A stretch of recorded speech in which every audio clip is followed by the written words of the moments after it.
Dear students अस्सलाम वालेकुम। आज हम 10th क्लास की मैथ उसकी एक्सरसाइज 2.6 करेंगे। क्वेश्चन नंबर 1 है use synthetic division to find the quotient and remainder. असल में सिंथेटिक डिवीजन क्या होती है? एक ऐसा प्रोसेस होता है जिसके ज़रिए हम कोशेंट और रिमाइंडर फाइंड करते हैं, और असल में ये लॉन्ग डिवीजन का शॉर्टकट मेथड है। तो हमने रिमाइंडर कोशेंट ये फाइंड करना है, जबकि क्वेश्चन हमें ये दिया गया है। इसका फर्स्ट पार्ट करते हैं। X square plus 7x minus 1 divide x plus 1। तो इसको सबसे पहले एक पोलिनोमियल को हम, ये वाली पोलिनोमियल है, इसको हम लीनियर पोलिनोमियल पे डिवाइड करेंगे। तो उस डिवाइड करने का जो प्रोसेस है वो देखें। हम इस पोलिनोमियल के जो कोफिशिएंट है उनको इस तरह लिख लेंगे। एक्स स्क्वायर के साथ कोफिशिएंट 1 है, एक्स के साथ कोफिशिएंट 7 है, और एक्स के अलावा कोफिशिएंट -1 है। हमारे पास है x plus 1 is equal to 0, so x is equal to -1। तो हमने जो डिवाइड करना है वो -1 पे करना है, तो हम -1 लिख लेंगे। तो ये वाला जो वैल्यू है, पहले हर में इसको नीचे वैसे ही उतार लेना है। उसके बाद इसको इसके साथ मल्टीप्लाई करना है। -1 को जब 1 के साथ मल्टीप्लाई करेंगे तो आएगा -1, वो इधर आंसर लिख देना है। फिर इसमें से इसको माइनस करना है, प्लस है तो प्लस कर देना है, माइनस है तो माइनस कर देना है। 7 में से -1 करेंगे तो 6 आ जाएगा। फिर इस 6 को इस -1 के साथ मल्टीप्लाई करना है, तो ये आ जाएगा -6 इधर लिख देंगे, तो ये आ जाएगा -7। तो आपके पास जो रिमाइंडर बचेगा वो होगा -7, और जो कोशेंट होगा वो होगा x प्लस 6।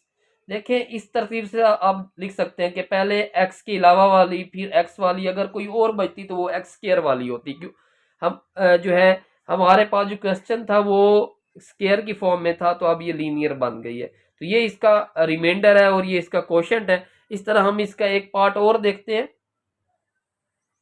उस पार्ट में हमारे पास जो वैल्यू है वो है 4x³ -5x प्लस 15। हमने इसको डिवाइड करना है x प्लस 3 पे। तो उसी तरह इसका कोफिशिएंट है, x³ का कोफिशिएंट है 4।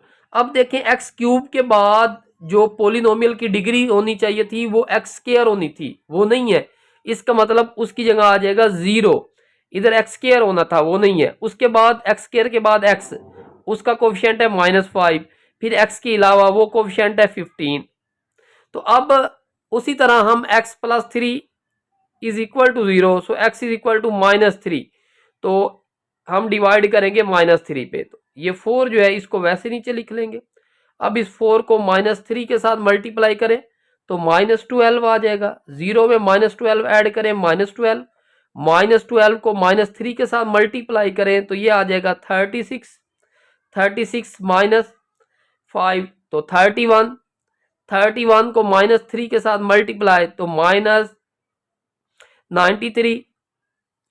अब 93 में से हम माइनस कर लेते हैं तो ये आ जाएगा -78। तो हमारे पास जो रिमाइंडर है वो होगा -78, और जो कोशेंट होगा वो होगा 4x² -12x प्लस 31। देखें x के अलावा वाली, फिर x वाली, फिर x² वाली। जी स्टूडेंट, अब हम इसका क्वेश्चन नंबर 2 करते हैं। Find the value of h using synthetic division if 3 is the zero of the polynomial 2x³ -3hx² plus 9। 3 0 का मतलब ये है कि हम इसमें जो इसका ये फैक्टर है, तो हम इसको, इसका मतलब रिमाइंडर है वो 0 बचता है, तो हम इसको सॉल्व करते हैं। देखें तो उसी तरह वही प्रोसेस है। हम इसको, इसका कोफिशिएंट क्या है 2 है, फिर x² वाला इसका कोफिशिएंट है -3 है। उसके बाद x वाला होना था वो नहीं है, तो उसकी जगह 0, फिर 9। डिवाइड किस पे करना है? 3 पे करना है। तो देखें ये वाली वैल्यू वैसे नीचे आ जाएगी। 2 को 3 के साथ मल्टीप्लाई करें 6, तो ये आ जाएगा 6 माइनस 3h। उसके बाद जो है इसको मल्टीप्लाई करें 3 के साथ तो 18 माइनस 9h, तो ये 0 में ऐड करें तो 18 माइनस 9h। 18 को 3 के साथ तो ये आ जाएगा 54 माइनस 27h। तो इसमें हम इसको ऐड करें तो ये आ जाएगा 63 माइनस 27h।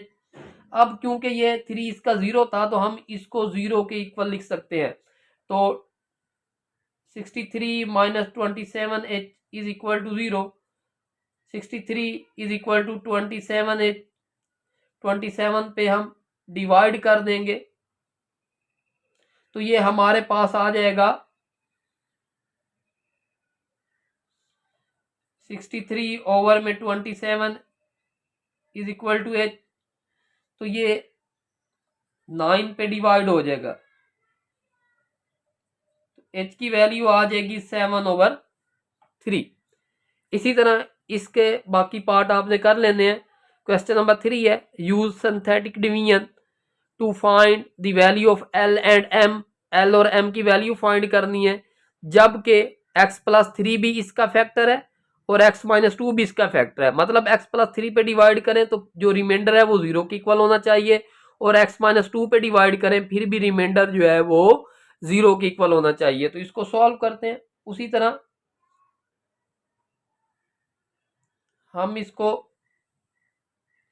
लिख लेते हैं। इसका कोफिशिएंट कितना है 1 है, एक्स स्क्वायर का कोफिशिएंट कितना है 4 है, एक्स वाला कोफिशिएंट कितना है 2l और जो है एक्स के अलावा जो m है हम पहले x प्लस 3 पे डिवाइड करेंगे। तो x प्लस 3 का ये मतलब है कि x plus 3 is equal to 0, so x is equal to -3। तो हमने -3 पे डिवाइड करना है तो ये पहला वैसे नीचे आ जाएगा, पहली वैल्यू वैसे नीचे आ जाएगी। 1 को -3 के साथ तो -3, तो ये प्लस में 1 आ जाएगा। 1 को -3 के साथ तो -3, तो 2l -3, 2l -3 को फिर -3 के साथ मल्टीप्लाई तो ये आ जाएगा -6l प्लस 9, तो ये आ जाएगा -6l plus m plus 9 is equal to 0। ये हमारे पास होगी इक्वेशन नंबर 1। उसके बाद हम इसको फिर दोबारा डिवाइड करेंगे 1 4 2l m, लेकिन अब डिवाइड करेंगे x माइनस 2 पे, मतलब x minus 2 is equal to 0, x is equal to 2। अब हम 2 पे डिवाइड करेंगे, ये इसको नीचे उतार लेंगे। 1 को 2 के साथ मल्टीप्लाई 2 में 4 ऐड करें 6, 6 को 2 के साथ multiply 2l, 2l plus 12, 2l को 2 के साथ तो 4l, 12 को 2 के साथ तो 24, तो ये आ जाएगा 4l plus m plus 24 is equal to 0। तो ये हो जाएगी इक्वेशन 2। 0 के इक्वल इसलिए लिखा है कि ये इसके फैक्टर थे। कि जी स्टूडेंट, अब हम इन इक्वेशंस को सॉल्व करते हैं। फर्स्ट इसमें भी m है, इसमें भी m है, ये दोनों सेम है तो हम इन दोनों को माइनस कर देंगे। फर्स्ट में से सेकंड को माइनस करते हैं तो -6l plus m plus 9 is equal to 0, 4l plus m plus 24 is equal to 0। देखिए अगर हम सब्ट्रैक्ट कर रहे हैं तो साइन चेंज हो जाएंगे, ये प्लस का तो माइनस का, ये भी माइनस का, ये भी माइनस का, ये -10l हो जाएगा, ये कैंसिल हो जाएगा, ये -15 इज इक्वल टू 0। तो -10l इज इक्वल टू 15। तो हम ऐसा करेंगे -10 पे डिवाइड कर देंगे तो -10 पे इस तरह भी डिवाइड, -10 पे इस तरह भी डिवाइड, ये कैंसिल हो जाएगा तो l इज इक्वल टू आ जाएगा। अगर हम 5 पे डिवाइड कर दें तो -3/2।